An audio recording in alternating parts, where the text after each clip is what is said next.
So this is how you cross over from Israel to Gaza. And right now we're in no man's land.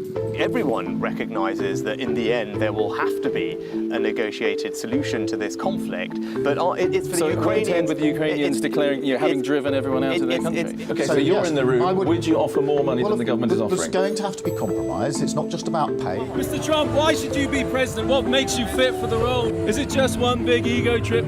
Thank you.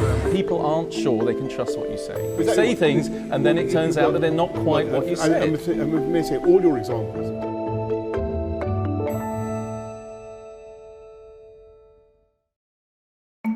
My name's Andy Bell, and I've been a journalist for over 30 years. In this podcast series, How Did We Get Here?, we bring context and understanding to a big story in the news by talking to people with real insight. This week, artificial intelligence. It's been lurking on the edge of our world for a while now, but some say this is the year it really breaks through, sparked by the phenomenal success of the software ChatGPT.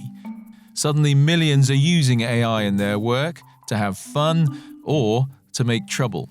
But what exactly is it? Who controls it? And should the government be taking it much more seriously?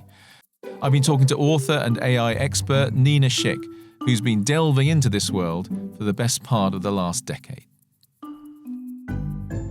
Thanks very much for coming in, Nina. AI, artificial intelligence, what is the difference between that and just computers? Well, I guess you could break it down on the basic level as computers being a type of hardware, but artificial intelligence as a field has existed as long as computers have, and it's this idea of imbuing machines with the same level of intelligence that humans have. And in the last in the last 10 years, I would say in the last decade, artificial intelligence is taking huge leaps forward. So this term, artificial intelligence, AI, is just going to be something that your listeners are going to be hearing more and more and more, because it's going to be defining every aspect of our lives. Now, one way it's sometimes described is this is computers, machines thinking for themselves. You don't have to program them, you don't tell them, they're not just sort of processing information, they're thinking for themselves. Is that an accurate way of describing it? That is a really accurate way of describing it, but I think that it's really important to distinguish the point where when you say machines are thinking for themselves, often with like a lot of the modern AI systems we're dealing with now, they can do a task that we've kind of asked them to do, and we don't really have full transparency on how they got there. But are they actually sentient and thinking in the way that humans think? That is a really important philosophical and existential question, because we might get there one day, but we are definitely not there yet. And I'm really basic about this, because if you can turn the machine off by just pulling out the plug, guess what? It's not thinking for itself. Okay. One of the things that has got everyone excited recently in the last few weeks is this ChatGPT. What is it? Where did it come from? And was it so special? Was it so different? ChatGPT is absolutely historic, not only in the history of artificial intelligence, but really in the history of the evolution of our relationship with machines. Why? Well, first of all, it is the most popular application of all time. Within 2 months of it being launched, it got 100 million users. The only thing that even comes close to that is TikTok. And TikTok took almost 10 months to reach 100 million users. And the other reason why this is so phenomenally important is because it is a application of generative AI. So what on earth is generative AI? This is a term that your listeners are going to hear a lot more as we go into 2023 and forward.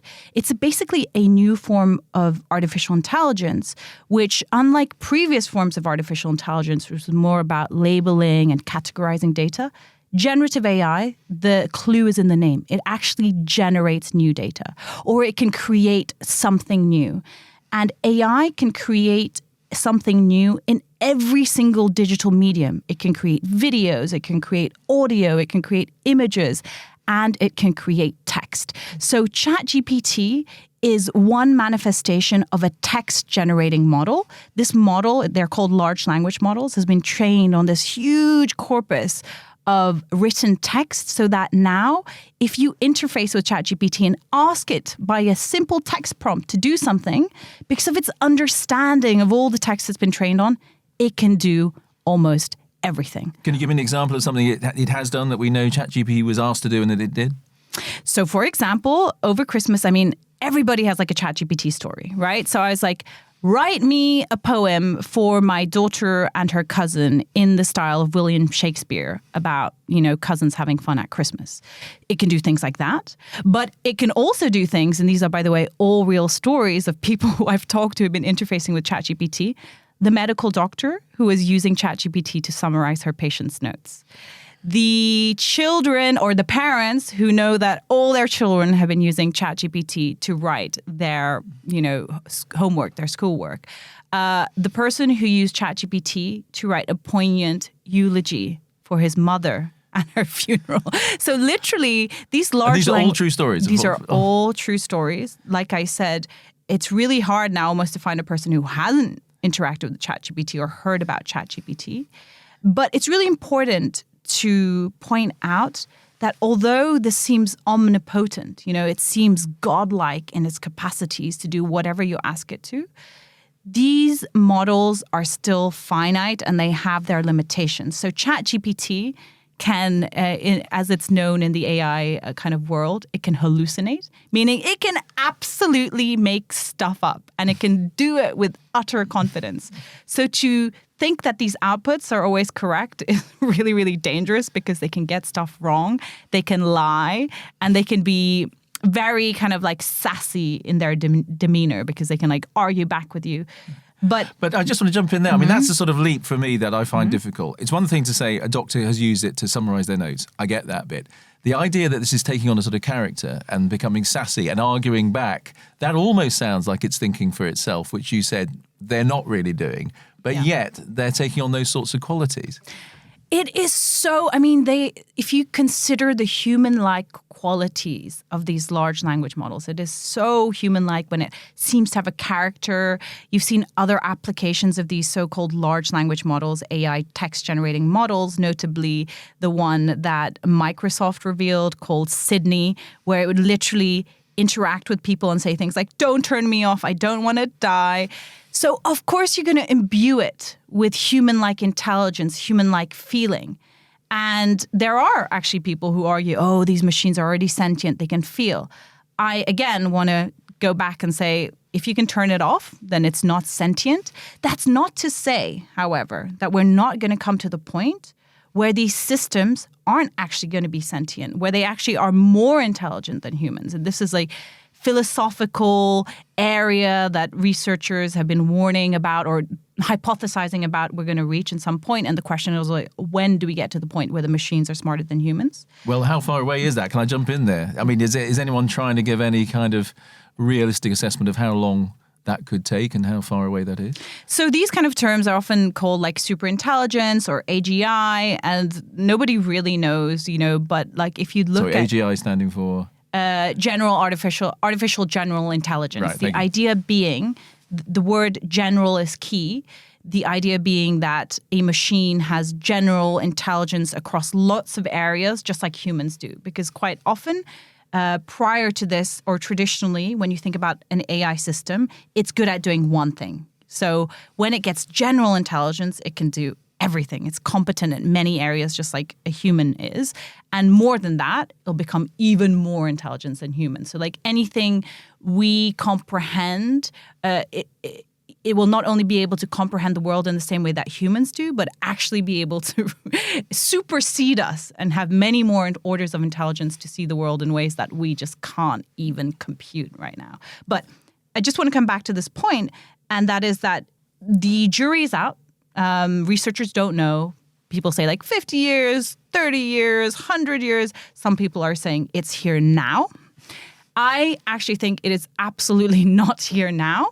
And even though we've just had this huge leap forward in what AI can do, again, going back to this point of it can create new things, I think it's going to be used to power the production of everything we've thus far thought unique to human creativity or intelligence, whether that's writing legal documents or creating films. So it's going to be used as this tool to assist human creativity and intelligence, but I don't think it replaces humans yet. And the reason why I think it's important to make the point that AI is not sentient or human-like now is that even though that point is important, if we only concentrate on that now, we're missing some of the more important questions that we need to think about now. And that is, who controls these AI systems?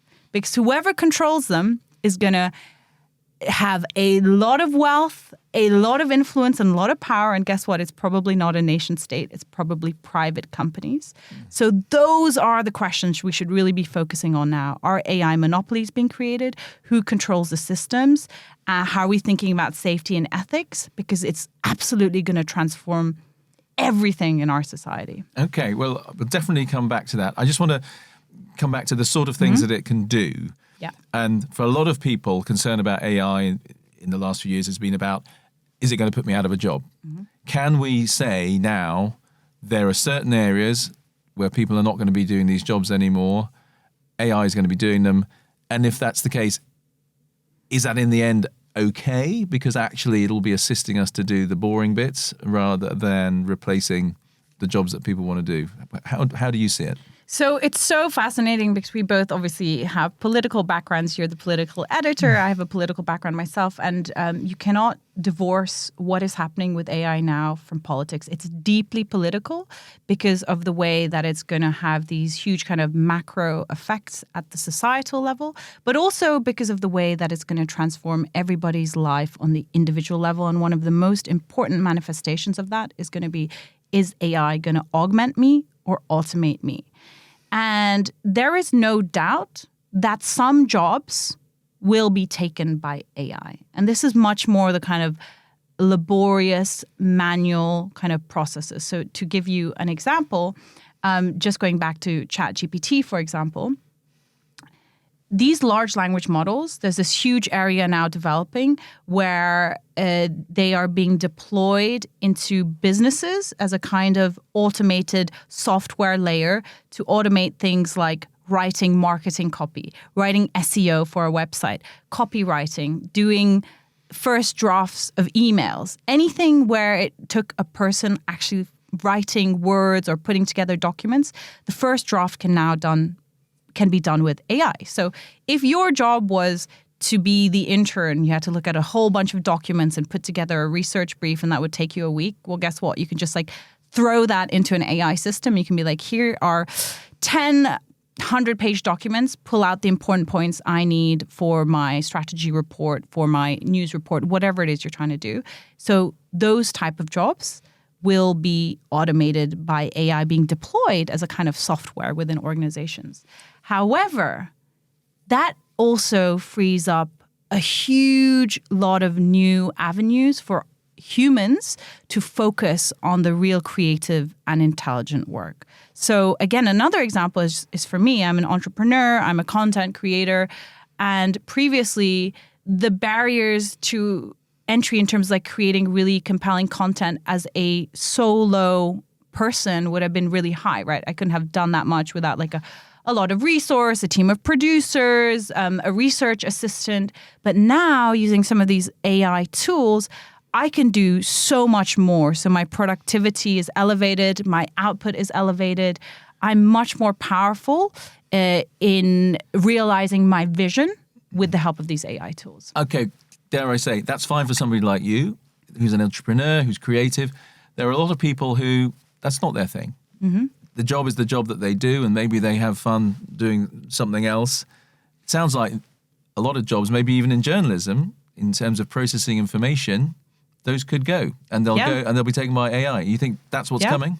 I mean, we're talking about thousands of jobs here, thousands of people who will be out of work. I think it's a huge step change for the economy. And I think that there is no doubt that these kind of manual processing, these kind of jobs are going to be automated by AI that's going to be deployed into organizations as a software. And I think the impacts are going to be really, really profound. But, and I know this sounds like a little bit of a cliche because it's something that we hear again and again and again when it comes to exponential technologies, but it's a bit of a cliche because it's also true.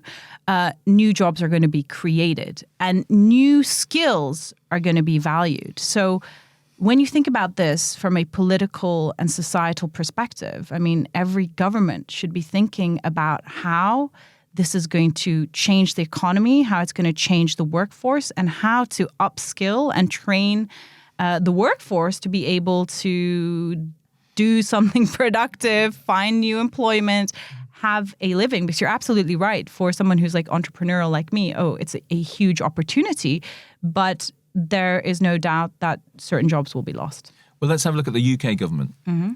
Do you feel the UK government is taking this seriously enough at the moment? I think that the UK government has a lot on its hands. Okay, we take that for granted, yes. Yeah, a lot on its hands. But I think that's more broadly a comment that's fair to make about kind of Western democracies or just governments in general, where we are just entering this era of unbelievable tech-led change. I think the main story of our lifetime and for our listeners is everything is changing and it's changing so quickly. I mean, just even talking about AI and the AI revolution and generative AI, everything that I've been focusing on, I think it's the most important story of our time. And this isn't something that's going to play out in like 30 years, 50 years, 100 years. Like it's starting now. So when you consider the amount of change and flux, like I don't think that governments have been able to be on top of it. I don't even know if most politicians even know what generative AI is. I think there's a general understanding like AI might change the workforce, but have I seen any real strategic programs, any like real forward planning, any kind of like thinking about what this means for the country and the economy? No. So what would you say if Rishi Sunak was sitting here? Say, Rishi, you've got to be thinking about this and you've got to be starting acting in this way. What would you say would be the priority? I'd say this is an absolute national priority of like order number one. You know, what are you thinking about how AI is going to change the economy, the workforce? And there's also tremendous opportunity here. I mean, one of the really interesting things, given the really bleak economic outlook for the UK right now, is that we are punching above our weight when it comes to AI research and AI companies. Really, really doing amazing stuff. Some of the real breakthroughs in this field have been coming from the UK. So this is an opportunity for the UK economy to really, be excellent. There's going to be this whole space. It's estimated the generative AI space is going to be worth, one of the estimates I came across was it's going to be worth $110 billion by 2030. I actually think it's going to be worth a lot more than that, because once you start thinking about the applications in every single aspect of business, life, and society, and you see the ecosystem, meaning the kind of new companies that are being started up every day, the amount of investment dollars that are pouring in, we should absolutely capitalize on that. But is that a question then of the government just getting out of the way and saying, you do your stuff and we won't regulate you? Or do you think this is a sector that needs regulation and needs government intervention? It absolutely needs regulation, and it needs good regulation. So it isn't a case of the government, which I think, I don't know too much in detail what the government is doing, but I think that my sense is that people who don't really understand the field that much will be like, ooh, AI, UK, good stuff happening, let it flourish, don't do anything. But it's not about just taking a step back. It's actually about getting involved, thinking about what can we do in terms of R&D, how can we support these companies? Research and development. How can we help people enter these companies and work for these companies? What can we do to support the entire research community? I mean, we have amazing universities here. And also, how should we regulate this? It should be regulated because of the profound societal impacts, not least with the questions around how it's going to change the job market.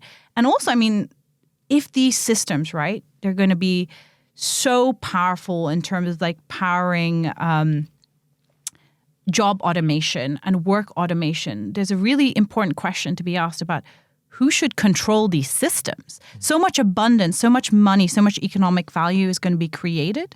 So how do we ensure that that somehow goes into society without just being monopolized by a few players, like a few big tech companies? I mean, is that would seem to be the logical direction we're heading in at the moment. I mean, the big tech companies already are incredibly powerful and probably more powerful than governments. Isn't AI just going to double down on that and increase that imbalance between big companies and government? Yeah, I mean, that's a trend that you and I have been seeing over our political careers over the past few decades, the kind of emergence of these non-state actors who are more powerful than most nation states in the world, and they are not accountable to an electorate, and they just are so influential across borders. And the record so far, sorry to interrupt, but the record of so far of government trying to intervene and regulate in those areas is not good. And presumably it'll be a similar story in AI. Yeah. And I think there are a lot of challenges because those technologies, right, which kind of led to the rise of these tech giants. So basically the internet, social media, the smartphone, the entire way that the information ecosystem has changed in the last 30 years. We're still kind of struggling to compute and deal with the societal economic impacts and how to best regulate. And often when a tech company is found to have done something, quote unquote, bad, they get a little slap on the wrist and you hear like, oh, Facebook has been fined for $30 million. And it sounds like a big deal. But, like for these tech companies, that's like absolutely nothing. It's like, just pay the $30 million and whatever. So the incentives haven't really been there often for the tech companies to really reform. And this trend of more power, capital, resource being centralized into a few companies is probably going to accelerate with AI because there's many more powers, many more times more powerful than just the internet or a smartphone or a social media platform. Having said that, that's not inevitable. And one of the things that I find really interesting, again, where the UK is a core part of this story, really exciting to see how the UK is like a flourishing point in this, how this is all unfolding, is that the open source community is starting to do really impactful things. So they're building their own models. They're trying to democratize the technology. There are many companies that are using like the foundational open source models to build their own products, tools, and services.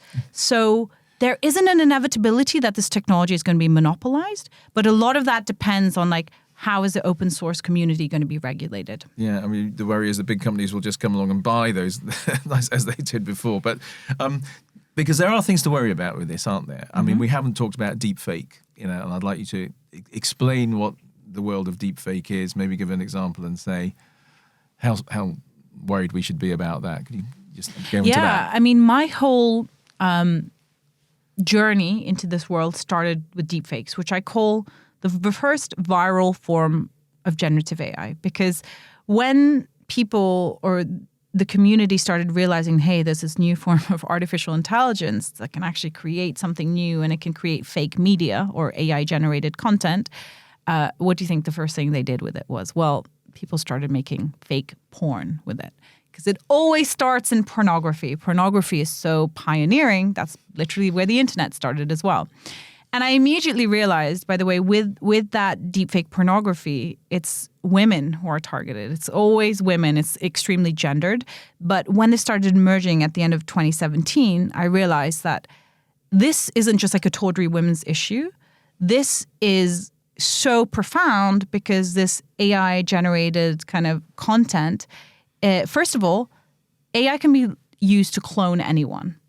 So just like how women were cloned to be put into fake porn, you can use AI to create fake content of anyone saying or doing anything, right? So I can make, and the models are getting increasingly better, so it becomes easier and easier to do it. So for example, right now, if I have like 30 seconds of your voice recording, I can get AI to learn to clone your voice, and then I can put out, an audio track of you, Andy Bell, saying whatever I want you to say. Similarly, I can do that in video form with your face.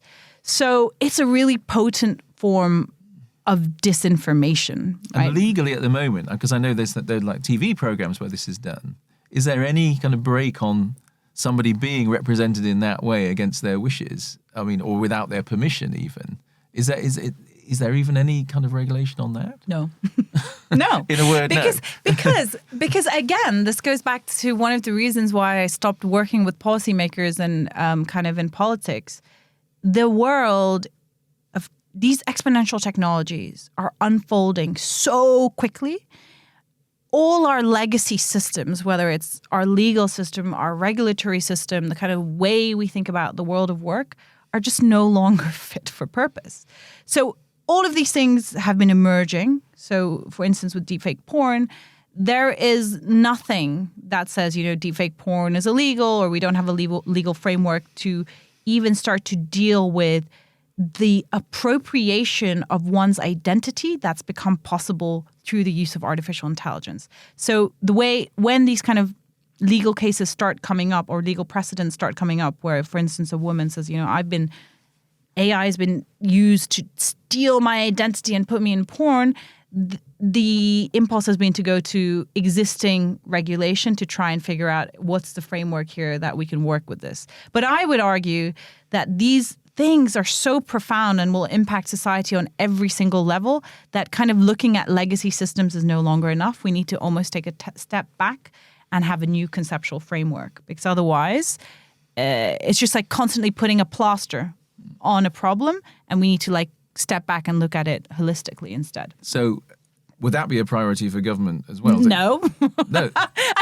I'm being a bit, probably a bit jaded.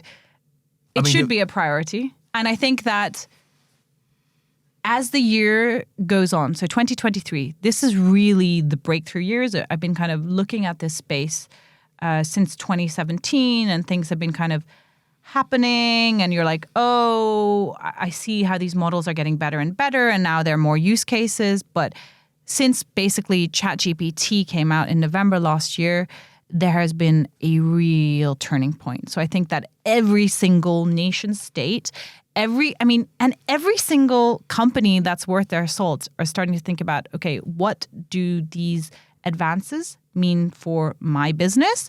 What does it mean for me as an individual? And at the level of government, they should be thinking, what does this mean for the country? And I think that this is increasingly going to be a realization as the year unfolds. So I think they'll be starting to do something.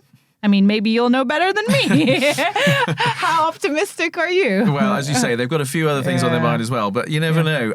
We're coming to an end now, but this is the big question, I suppose. So AI, danger or opportunity?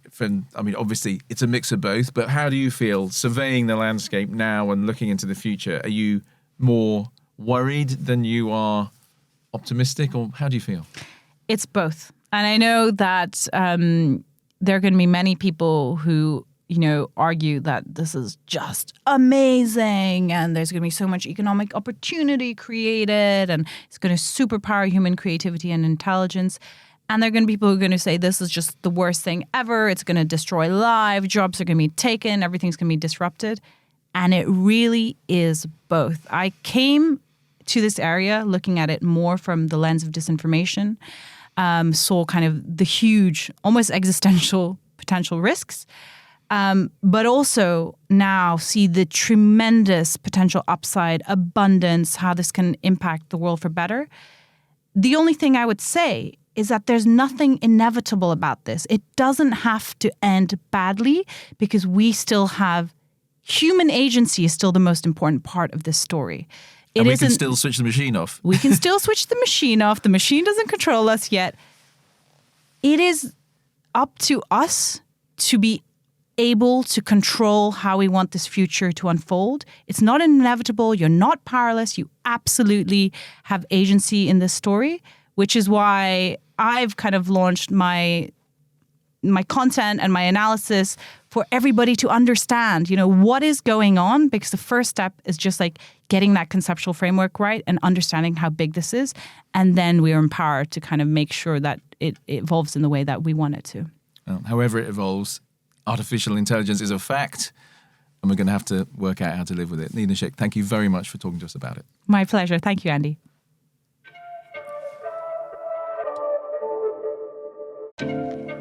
Nina Schick with her basically optimistic take on artificial intelligence, and also a plea for government to begin taking this much more seriously. How Did We Get Here is a Channel 5 podcast produced by Silvia Maresca. Thank you for listening to this episode. There'll be another along soon.